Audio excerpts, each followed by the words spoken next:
welcome to the deep dive.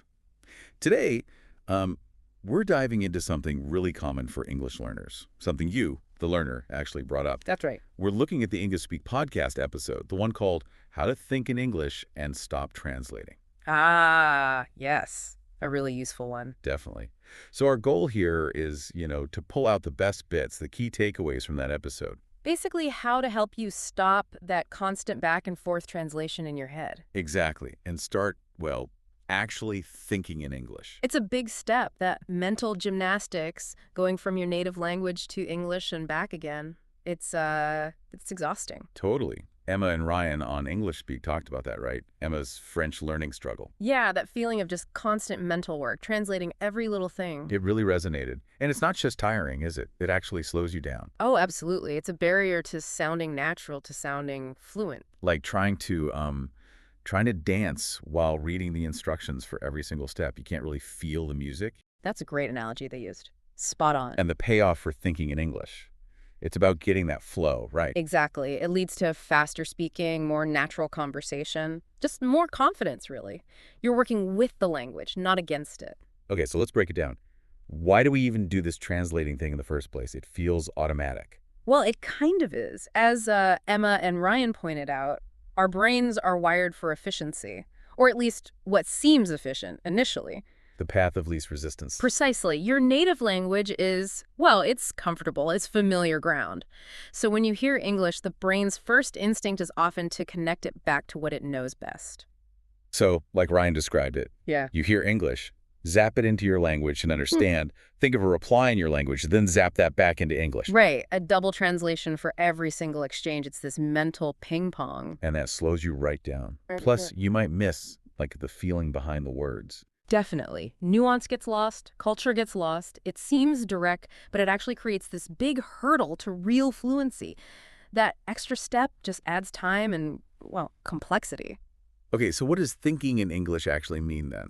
Is it like having super complex philosophical debates in your head in English?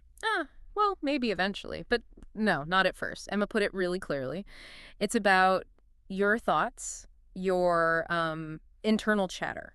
Your daydreams, planning your day. Exactly. All that stuff happening directly in English. No middleman, no translation step. They use that grocery store example, right? Instead of thinking, necesito leche, then I need milk, you just think... I need milk, straight up. Just the simple, everyday thoughts forming in English naturally. It's like planting seeds, as they sort of implied. Little thoughts here and there, and eventually it becomes more automatic. And crucially, Ryan mentioned, it's not about perfect grammar from day one. No, definitely not. Forget perfectionism at this stage. It's about getting the basic thoughts, the simple ideas, to just land in English in your mind. And the ripple effect is huge, isn't it?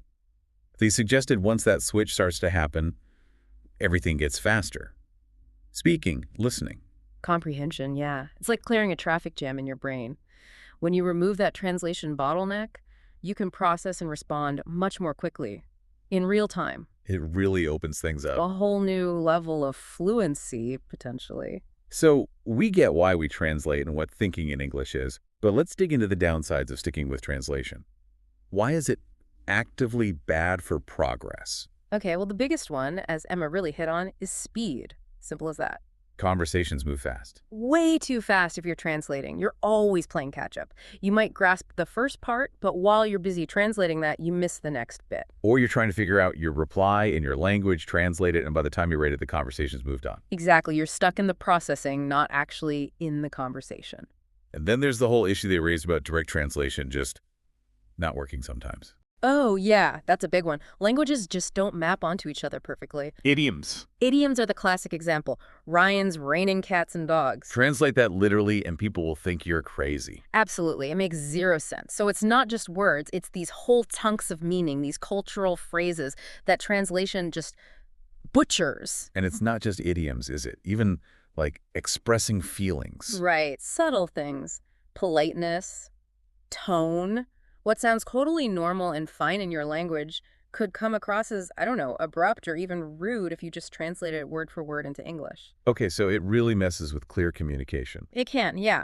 The bottom line is, to really connect and communicate naturally, you need to get your brain comfortable operating in English, thinking in it directly. Not just using it as a code to translate back and forth. Exactly. Right, so the big question, How do we actually start? What are the first steps? That sounds a bit daunting. Well, the English Speak hosts had some really good practical tips. The first one was basically start small, really small. Okay, Like when you first wake up, consciously think a few simple things in English. good morning. Tired. Need coffee. Stuff like that. Perfect. Just those little fleeting thoughts. Get them happening in English, and then maybe describe what you're doing. I'm brushing my teeth. Getting dressed. Yes. Narrate your immediate actions to yourself, but in English. Build the habit. And Ryan's point was key here. Don't stress about perfection. Absolutely. Just think in English. Doesn't have to be perfect English, especially at the start. Forget the grammar police for now. Okay, manageable.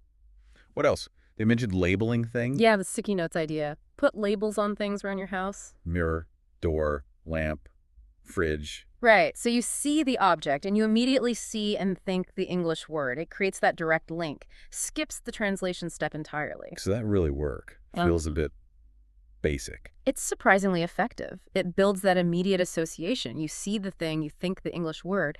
Simple, but powerful for building that foundational vocabulary directly. Okay, I can see that. And then talking to yourself. The inner voice. Uh-huh. Emma and Ryan really push this. Talk to yourself. In your head or, out loud if you're alone and won't feel silly. Asking simple things like, what's for lunch? Or where did I put my keys? Exactly. Your mind is chattering away all day anyway, right? So just nudge that chatter towards English. It's constant practice. They had that fun idea too, the YouTuber thing. Oh yeah, the narrate your day technique. Pretend you're vlogging. Okay, guys, heading to the gym now. It's kind of cold, but feeling energetic. Something like that. Perfect. It makes it active, maybe a bit less like homework. And they mentioned actors use similar improv techniques. Right, to build that spontaneous flow. Makes sense. Yeah. Build confidence too, even if no one's listening. Definitely. It gets you comfortable just producing English about everyday stuff. Okay, another big theme was immersion. But they were clear, you don't need to pack your bags and move, right? Nope, absolutely not. Yeah. You can create your own little English bubble wherever you are. Like changing your phone language? That's an easy one. Super easy, super effective.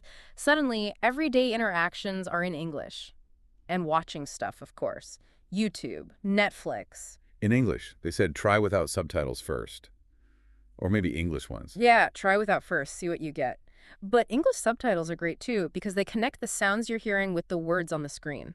Helps with listening and reading. And, well, listening to things like this deep dive. English podcasts. Absolutely. Hearing real conversation, different voices, the rhythm, it's invaluable. And they suggested shadowing. Yeah, explain that again. So you listen to a sentence or a short phrase, Pause it. and then you repeat it out loud, trying to copy the pronunciation, the ups and downs, the rhythm, as closely as you can. Kind of like singing along to a song. Sort of. It builds muscle memory for your mouth, for making English sounds. It really helps your own spoken fluency. And journaling.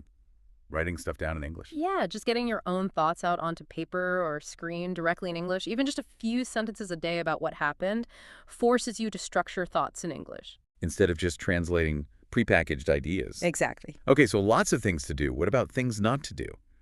Pitfalls to avoid. Right, English Speak covered that too. A big one was, don't just memorize massive vocabulary lists out of context. Oh, yeah. Flashcards with single words. Can be useful for some things, but just memorizing book, read, interesting doesn't really help you use them fluently. Their advice was learn phrases, chunks of language. Exactly. Instead of just book, learn I'm reading a book or that was an interesting book. See how the words actually work together in a sentence. Gives you context. Makes it usable. Right. And the other big one was ditch the perfectionism, especially early on. Don't let the fear of mistakes paralyze you. Please don't. Mistakes mean you're trying, you're pushing yourself. Yeah. Communication is the goal, not winning a grammar prize. That's a relief to hear. It should be. Yeah. And finally, they warned about over-relying on translation apps. Handy in a pinch, maybe, but But if you use them constantly, you never develop that skill of guessing from context, figuring things out yourself, which is, what native speakers do all the time. right. You need to build that guessing muscle. You do. This all really feeds into the mindset aspect, doesn't it? Which they emphasized quite a bit. Hugely important. Thinking in English isn't just a technique, it's a habit. It's an attitude. Takes time, consistency. And confidence. You have to be okay with feeling a bit awkward at first. stepping out of that comfort zone of your native language. They use the gym analogy, right? Training your brain like a muscle. Yeah, you don't expect massive biceps after one workout. Same with your brain. Little bit, consistently over time. That's how you build the strength, the habit. And celebrate the small wins. Oh, definitely. Noticed yourself thinking a whole sentence in English. Awesome. Had a dream in English. Amazing. Acknowledge that progress. And crucially, don't compare yourself to others. Please don't. Everyone's journey is different. Focus on your progress, your next step. To make it more real, they shared some examples.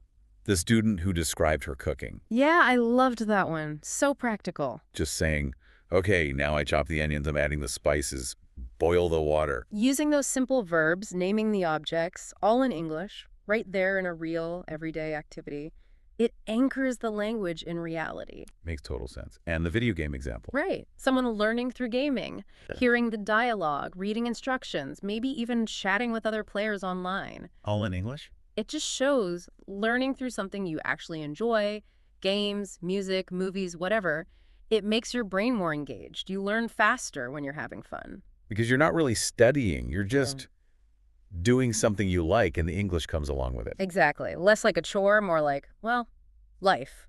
So to wrap it up practically, they suggested a kind of mini daily routine. Yeah, a simple structure to get started. Morning, wake up, think about feelings, plans in English. Feel okay? Meeting later, need coffee. Uh-huh. Afternoon. Consciously look around, name things in English. Desk. Window. Lamp. Evening.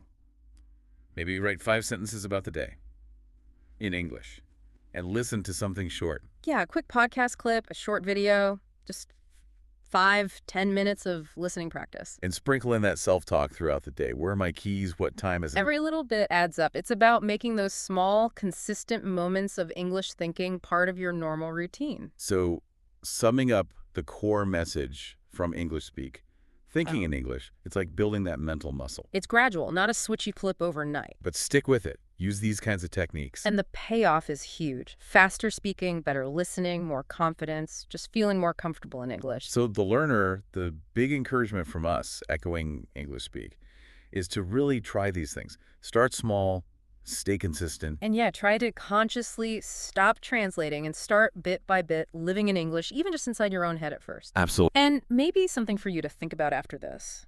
Reflect on your own experience. Where do you translate the most? What situations really triggered that habit? Yeah, pinpoint those moments. And then just pick one technique we talked about today. Just one. How could you try applying that specific technique the next time you're in one of those translation-heavy situations? It's about taking that first conscious step.